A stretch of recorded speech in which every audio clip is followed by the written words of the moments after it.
Hello, Crystal here. Welcome to another episode of the Interactive Immersive HQ. And today we'll cover another artist that will influence us on creating artwork in TouchDesigner. So a few weeks ago, I was in the Venice Love Biennale and I learned about this artist, Vera Molnar. She is a Hungarian artist and actually a pioneer of creating codified artwork using geometric shapes. And when I was looking into her art, I really love the simplicity of it, and also how even though it is programmed, it does have a very organic look, but it seems something that can also be created in TouchDesigner. So we're going to build this network through instancing, and it's something that's very scalable where you can change different seeds for different colors and different seeds of noise to create a different scales of the shapes. And let's get started. So we'll start with a clean network and we'll start making the shape. So a rectangular SOP. And if I turn on wireframe mode, so W key, and let's see the points. Right now it has 4 points, and since we want to add noise and have more variation, 4 points doesn't give you a lot to work with. So I want to have more points, but let me first change the size to be 0.4 to 0.4 because you can have many of these. You don't want them to be too big. So we'll add more points by doing a resample stop. I'm going to turn on wireframe mode and see the points again. And I'll change the resampling by polygon to on, and already you see that there's a lot more points than it was before. So noise, to add noise to it, we could add a noise stop, but you notice if I turn off the animation that it's mostly the Z-axis that is having noise. And I want to have it look like it's crumbled, so I want more of the X and Y axis. Rather doing a noise in Stockland, I'll do it in chops. So I'm going to do a stop to chop. And in stop to chop, I'll add a noise chop, and combine them. So first, come to channel and do TX and TY, and change the seconds to samples. And this, I'll do a little expression of referring to the sample. So op resample 1 dot num points, and so it's 16 points, but minus 1, so 15. Great. So now we add these two, do a math. We'll have the SOP 2 be piped in first and the noise piped in second, and combine chop add. And match by channel name. And it's noise, I'm going to change some of the parameters on this. I'll change the period to be 0.06, amplitude to be 0.14, and that looks good. Cool. And I'll add a null after this and put this back into SOPs. So chop to SOP. And you see the shape, but it has the 15 points and then it doesn't close. So you can pipe the resample back here so it will have the same geometry and it closes up. And you can play with having different seeds. to see like a shape you would like. Cool. Then from here, I will add a null and a geometry.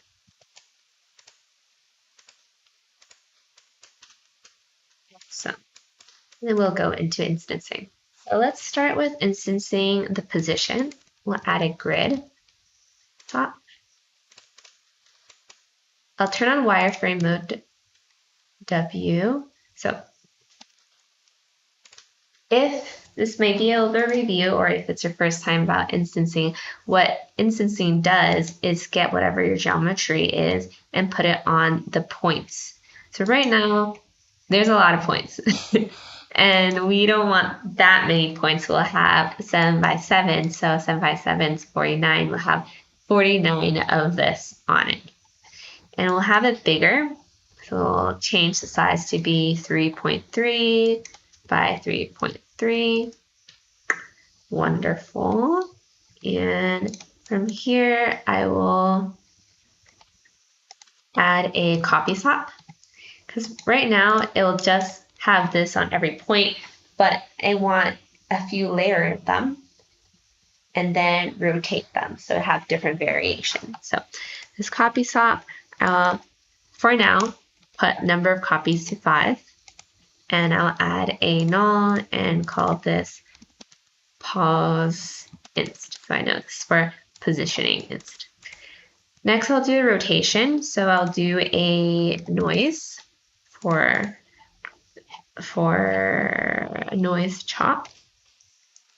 And then I'll change this to random. Speed type, you can keep it or you can change it or change it later. Amplitude to be 1.2. And the start, I'll change it to sample and end to sample. And I'll do like a similar expression that I did here on referring on the sample. I'm actually just going to copy and paste this. But instead of referring to this resample one, I'll do for the position int. So change this to post. Wait.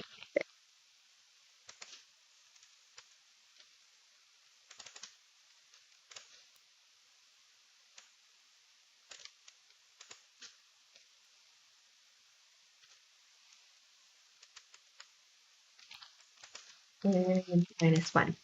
So we have 224. And then we'll from here add a math. The range will change to -1 to 1, and to range, since it's rotating, there's 360 degrees, so to 360. And we'll do a limit chop.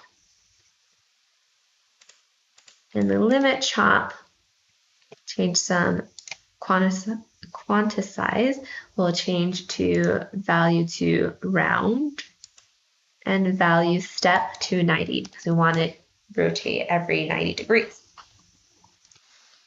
Add null after this, and I'll call this rot inst, so rotation inst. Very creative. And finally, we'll do the instancing for the color. We'll add another noise. And this noise will have a 3 channels, so RGB. Make this to be samples. Have the same sample count of the position there. And we'll change some of these parameters, and we can come back to them too to tweak them. So I'll change the period to 0.06, and I think that might be it. Yeah. Let's add a math chop. In the math chop, I'll change the range from -1 to 1 and add a null after. I'll call this color inst. Great. So we have all our instances prepared here, and let's make our render setup. So add a camera, a render top, and a material, which will be a line mat. I'll drag this onto the geometry and change some of the parameters on the geometry. The geometry, I'll have the distance near to be 0, distance far to be 40, width near to be 2, and width far to be 0.1. I'll add a null after render and call this out, and have this in the background so we can see the magic's going to happen. This geometry on the instancy tab, I'll turn it on. And we'll start with the position. So position int in translate 0, translate 0, x, p0, p1, and p2. So it looks really big. So in the camera, I'll just zoom it out to 9. So we can see everything. But now, right now, all 5 of them are stacked together, so they just look like there's one layer. So let's do the instancing for rotation. The rotation will add to rotation op and rotation x to chan 1. So now there's more variation. Let's actually have a little animate too. So back to the noise 1 and translate. For the TZ, I'll do abs time dot seconds times, let's say 0.1, make it a little bit slow. Great. And let's have the color. So in the second instancing tab, I'll drag up the color inst and do RGB.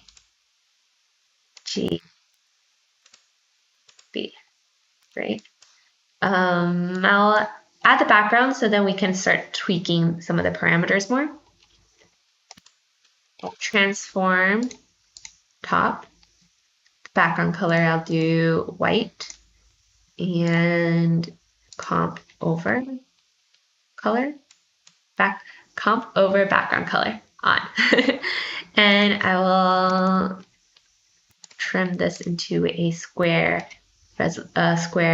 composition, fit to fit outside. Awesome. So kind of fun part, I don't really like those colors personally, so I can play while we're tweaking it. And also the noise, you can up it a bit.